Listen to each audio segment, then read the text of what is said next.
They left a note on my dock telling me to move my boat immediately, said it was violating HOA lake rules. But here's what they didn't bother checking. I own the lake. All of it. The water, the dock, the rights. So instead of moving my boat, I moved them, shut down their fishing club, canceled their access, and reminded them who really runs the shoreline that there's something sacred about still water. The way it holds the sky in its reflection, the way it quiets the world around it. That's what our lake was to me, not just a patch of water, but a memory that stretched generations deep. My grandfather bought the land in the 1950s, back when property lines were marked with wooden stakes and handshakes. No neighbors, no fancy zoning laws, just raw land, thick trees, and a stretch of water so clean you could see the bottom from the shore. He stocked it with bass and catfish, built a small wooden dock with his own 2 hands, and swore to my dad that it would stay in the family no matter what. And somehow it did.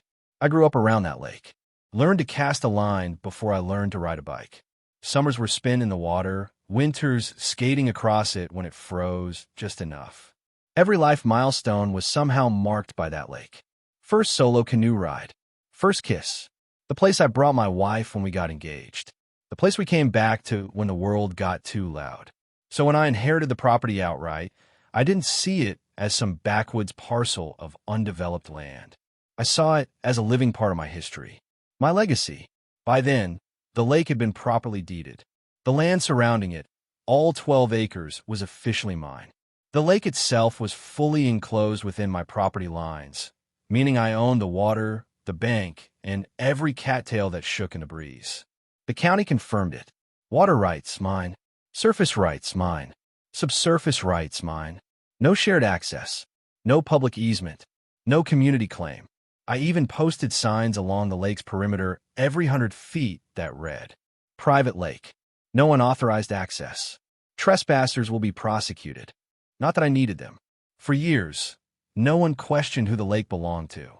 Everyone who lived nearby understood, either through reputation, decency, or local knowledge, that if you wanted to fish, boat, or even dip your toes in, you needed my permission. And most people respected that. Things stayed quiet for a long time. Occasionally, a neighbor would ask if their kid could go kayaking or if they could fish from the edge for an hour. If they asked politely, I almost always said yes. I wasn't possessive, just protective. Respect went a long way. It always had. Then came the development. At first, it didn't seem like a problem. A new subdivision was planned on the southern edge of the county road, far enough from my lake to not matter. But land has a funny way of attracting ambition. Before long, I heard from a county clerk that the development plans had changed. The project had grown. Homes were being added, and a few of them would now face the water. That's when I first heard the acronym, HOA. Whisper Ridge Lakeside, they called it. 84 homes, modern architecture, smart landscaping, eco-friendly construction. The kind of polished marketing you see on a billboard next to a realtor's face. Their site map showed lakeside views and greenbelt buffers. Their brochures hinted at shared amenities, even if the fine print danced around actual ownership. Still, I wasn't worried. My deed was solid. The lake was surrounded by my land.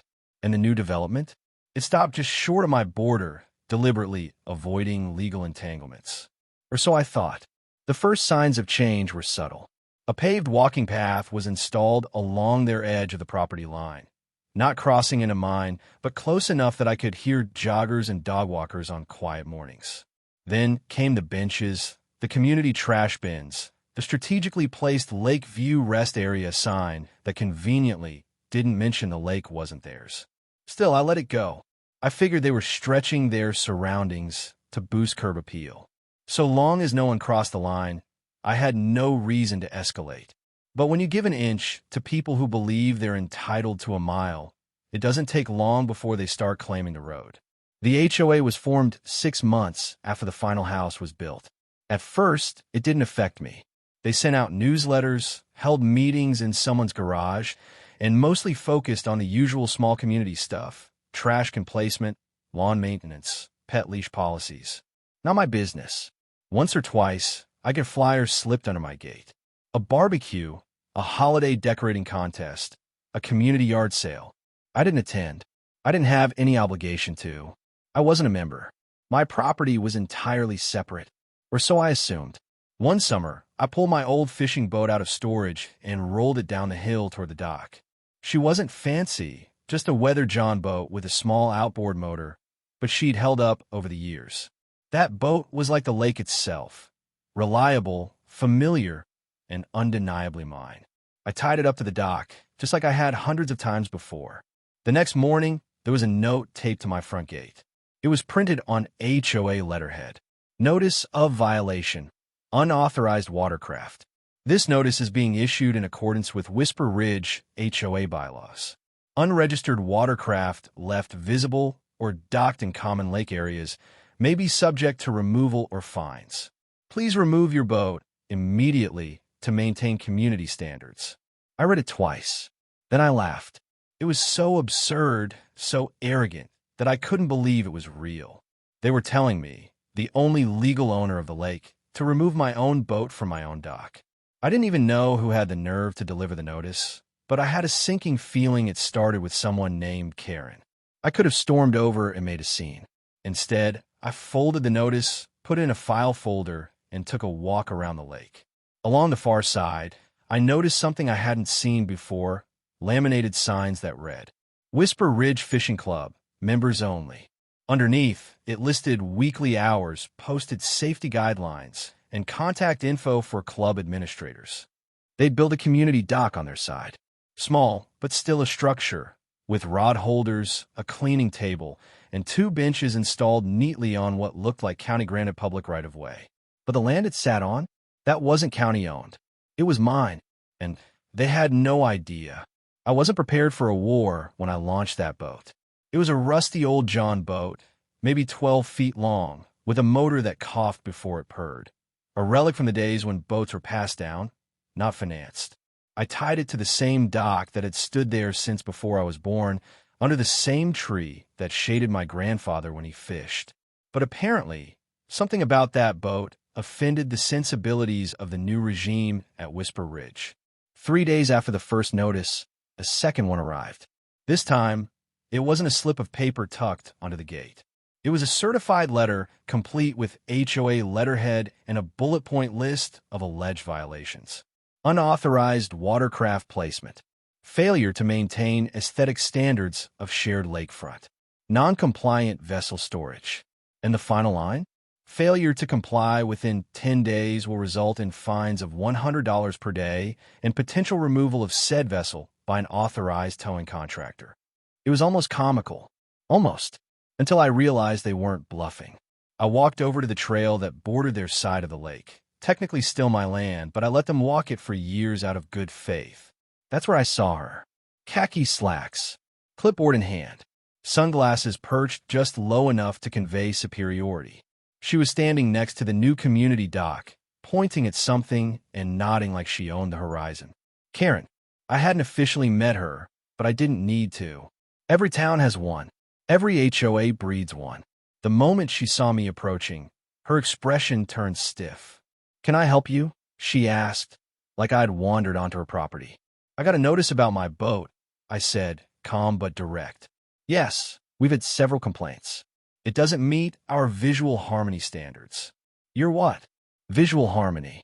It's in the bylaws. All lake-facing fixtures must adhere to Whisper Ridge's aesthetic policies. You mean my dock? And the boat, she said, voice clipped. Frankly, it looks unsightly. It's been there for 30 years. Well, it's time for a change. We have a standard now. The community agrees. Ister de her. I own the lake. She blinked. Excuse me. This lake. It's mine. The deed includes the entire shoreline and the water body. You're standing on my property. She crossed her arms. That's not what our documents say. Then your documents are wrong. I went home, dug up the lake deed again, and brought it down to the county office just to triple check. Everything was airtight, recorded, enforced, clean. I even asked the clerk if Whisper Ridge had filed anything to contest the shoreline. They hadn't, but they had filed a request for a fishing permit. Not through the state, through the HOA itself. Apparently, Whisper Ridge Fishing Club had been collecting small dues from members and even hosted a lake access orientation the month before. They weren't just using the lake. They were monetizing it. That's when I really started to dig. I went online and pulled up the HOA's community portal. Buried under a drop-down menu labeled Recreation Guidelines was a PDF titled Whisper Ridge Lake Use Regulations. I clicked it. There in black and white were rules that made my jaw tighten. Only HOA-approved vessels may be launched. All boats must display HOA registration decals. Fishing permitted only during posted hours by club members in good standing. No overnight dock usage permitted without HOA board approval. My dock, my boat, my lake. And they were writing rules about it like it was theirs to govern. It was more than nerve, it was fraud.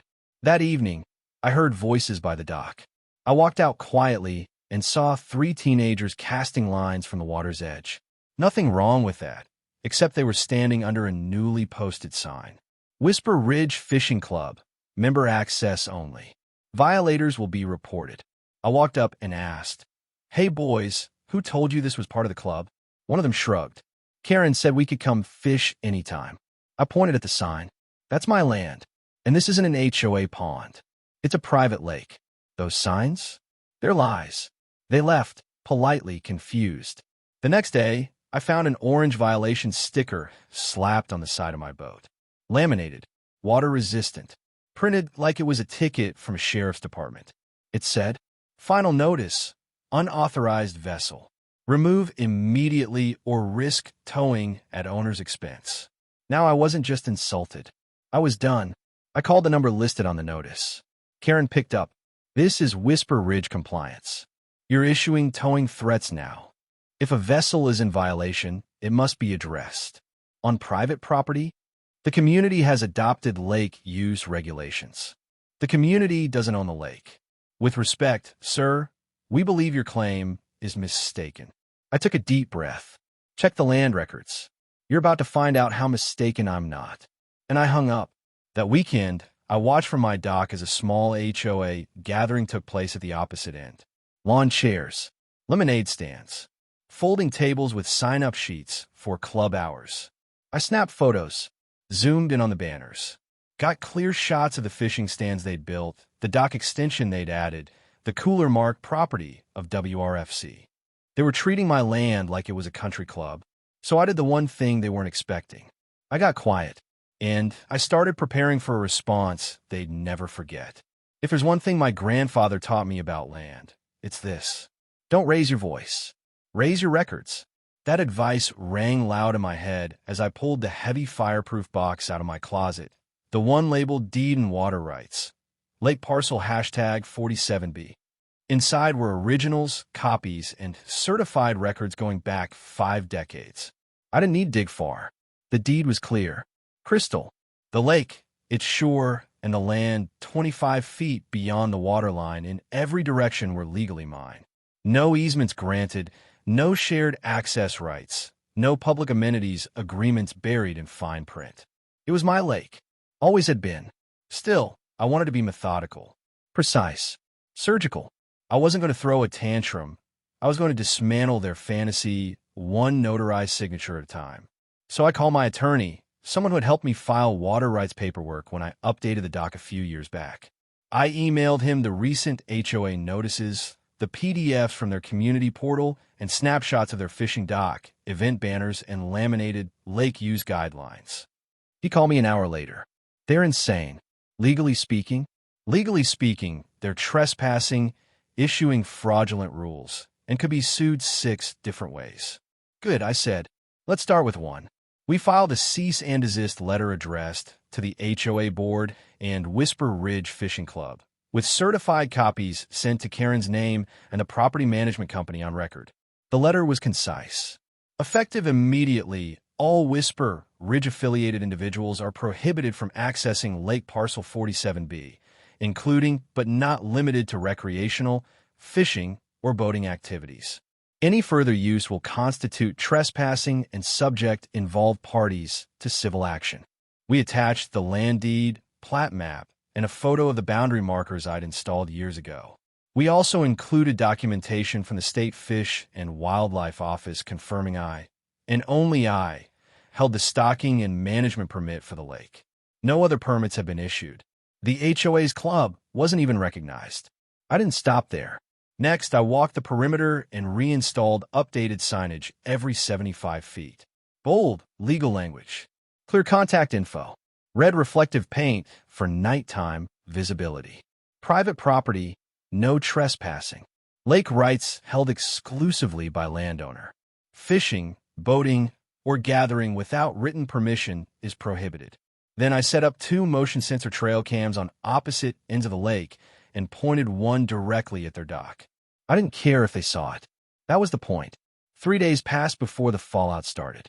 Karen emailed me directly. It wasn't confrontational, it was bewildered. We received your documents. There appears to be some misunderstanding regarding lake access. We'd love to resolve this amicably. Perhaps we could work out a mutual agreement for usage. I replied, there's no misunderstanding. I own the lake. You built your rules on fiction. You have 7 days to remove all unauthorized structures and signage, or I'll file trespassing charges. No response. On day 5, I drove past the community dock. Still there. The sign still read, members only. The fishing club banner still flapped in the breeze. So I sent a second letter. This one from my attorney's desk, marked final notice. It reminded them that their dock was on private land. Their fishing activity was unlicensed. Their enforcement threats violated state recreational property laws. And their fines for boat placement were fraudulent. We gave them 72 hours. That's when the HOA tried to flex. A notice went out to their residents. Due to ongoing legal discussions regarding lake access, all community members are asked to respect designated zones while our legal team reviews ownership claims. They didn't mention my name. They didn't admit wrongdoing. But the shift had begun. I, however, wasn't done. I filed a formal complaint with the County Code Enforcement Office, listing the HOA dock as an unpermitted structure on private land. Attached were GPS-tagged images, survey maps, and drone shots. Next, I submitted a violation report to the Department of Environmental Conservation, noting the illegal fishing activity and failure to comply with wildlife protection laws, which required documentation of catch limits and equipment sanitation for shared water bodies. Each form had its own teeth. Each one added pressure. The real turning point came when I contacted the title company that handled Whisper Ridge's original subdivision paperwork. I asked if their underwriters were aware that none of the homes had lake access rights. Their silence was damning, because the moment they acknowledged it, every house that listed lake view or lake access became a disclosure risk, a ticking time bomb. Then I pulled the final lever. I revoked all informal access, every friendly handshake agreement, every unspoken go-ahead. From that point forward, no one was allowed on my lake without a signed waiver. I even sent individual notices to a few respectful residents who used to fish with permission. Explained it wasn't personal, just legal necessity. Most understood. Some were even sympathetic. But Karen? Karen fumed. I watched from my deck one morning as she stood with 2 other board members at the edge of the dock. One pointed at my new camera. Another pointed at the sign. She crossed her arms. Then, quietly, they began removing the banner. Then the cooler. Then the laminated rules. By sunset, the dock was still there, but empty, silent, like a throne vacated by a queen who didn't realize the crown was borrowed. The day the Whisper Ridge Fishing Club was officially disbanded, nobody made an announcement. There was no farewell post on the community bulletin board, no HOA-wide email admitting what had happened. Instead, it died the way most bad ideas do, quietly, awkwardly, and under the weight of undeniable facts. But the neighborhood noticed, because when Saturday morning came, the dock that had once been full of lawn chairs, bait buckets, and laughter sat empty.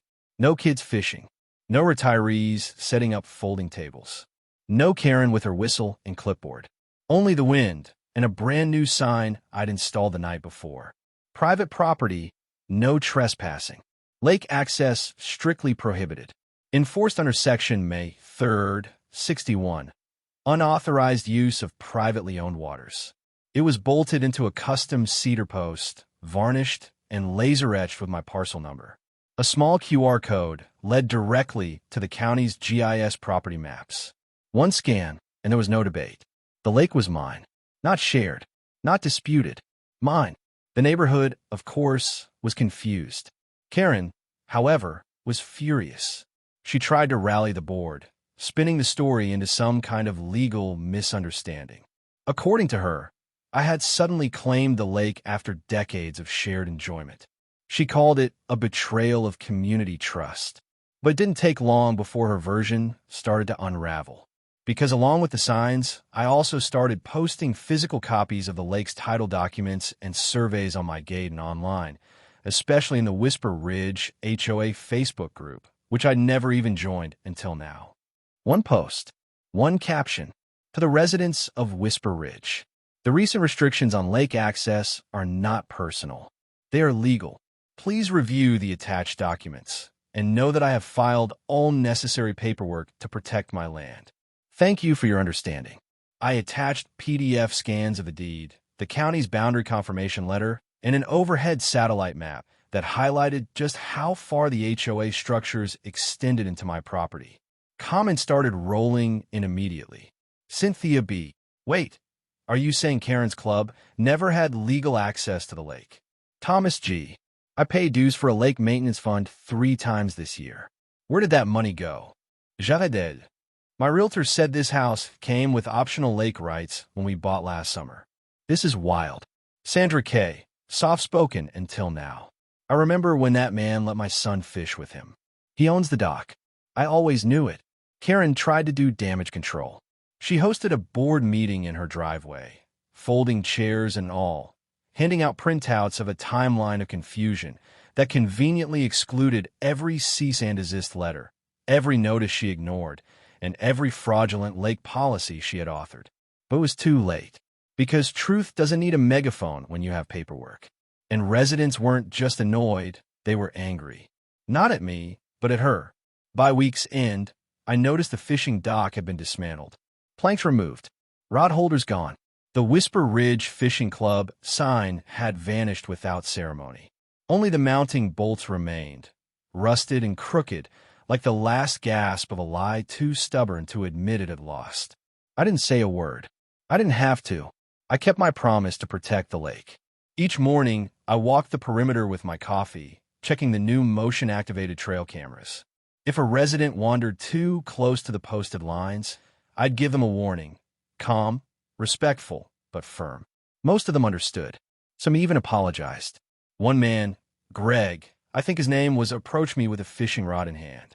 I just wanted to say, I get it. This lake was never ours. You let us use it for years, and we never said thank you. Karen, she let it go to her head. I nodded. No hard feelings. But the lake stays closed now. At least until it's respected properly. He nodded back. Fair enough. Karen, on the other hand, didn't go so quietly. She attempted to initiate a vote in the HOA to re-engage with the landowner and reassert community claims of historic use. She called it a goodwill proposal. I called my lawyer again. He drafted a formal warning citing harassment and bad faith governance, and attached a copy of Article 12, no prescriptive easement by tolerated use under our state's civil code. We sent it to the entire board. 2 days later, the vote was canceled.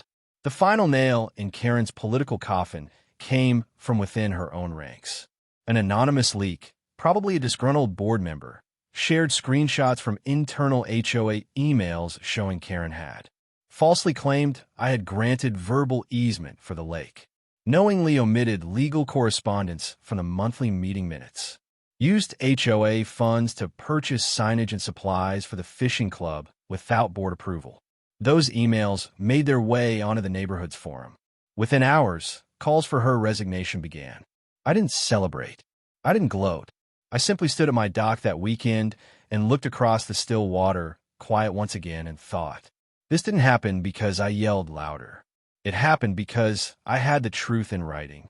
Because when power pretends, it only takes one fact to undo the fantasy. Karen didn't host a farewell party. She didn't give a speech. One day, her name was on the Whisper Ridge HOA newsletter, bolded in caps, President, Lake Committee Chair. The next week, just a blank line, a soft exit for someone who once wielded rules like weapons. Word spread that she had chosen to focus on personal matters, but everyone knew the truth. Her credibility had drowned in the very lake she tried to control. It didn't take long for new leadership to step in. This time, they started differently. A handwritten letter arrived at my gate. Short, respectful, and, most importantly, honest. We'd like to start fresh. We acknowledge the HOA made mistakes under the previous board. Would you be open to discussing limited access agreements under your terms? It was signed by 3 names I didn't recognize: the new president, the treasurer, and a resident volunteer. No clipboard of the Wodias. No elegance. Just neighbors trying to clean up a mess they didn't make. I appreciated that. A week later, I met with them over iced tea on my front porch. They asked questions. They listened. They didn't push. When they asked if I'd be open to letting a few longtime residents fish again, this time with official, written permission, I nodded. Under 2 conditions, I said. 1, I issue the passes myself. Limited, renewable, and revocable. 2, the lake is mine. Always was. That doesn't change. They agreed. Happily. Within a month, the new rules were in place. 10 fishing passes issued. Laminated, color-coded, and signed. Each one came with a printed list of usage times, conservation guidelines, and, yes, a clause that revoked the pass immediately if shared without consent. A few residents declined. Some didn't want the rules. Some didn't like the optics. That was fine. This wasn't about winning back public opinion. This was about restoring boundaries and reminding people that respect works both ways. By fall, the lake felt different, calmer. Not just the water, but the air around it. People waved again. Dogs didn't bark so much at the fence line. Kids yelled, "Thank you," when I let them toss a rock or 2 from the shoreline. And that fishing dock, I let the HOA rebuild a small one, 8 feet wide, no benches, no signs. But this time, they did it the right way, with permits, approvals, and my signature at the bottom. That's how it always should have been. I didn't win by yelling. I didn't fight with threats. I just opened a file cabinet, pointed to a line on a map, and let the facts do the heavy lifting. And in doing that, I didn't just protect my lake. I taught a neighborhood that land isn't ruled by loud voices. It's ruled by law. And those who own it quietly and completely never need to shout. If your HOA thinks they can dictate lake rules from a lawn chair, remind them the law doesn't float on opinion. It anchors in deeds, documents, and lines drawn on a map long before their bylaws ever existed. They can write all the neighborhood guidelines they want. They can wave clipboards, hold meetings, and declare themselves the Lake Committee. But unless their name is printed on that parcel record, they're not in charge. They're just guests, or worse, trespassers. And when those guests start charging dues, building docks, and posting fake members-only signs, sometimes they need more than a reminder. Sometimes they need a legal eviction from Fantasyland. Because the truth is, you don't need to make noise to make a point. You just need a filing cabinet, a highlighter, and the patience to let the tide roll back in your favor. And when it does, they'll realize the water wasn't theirs to govern. They were lucky to even be near it.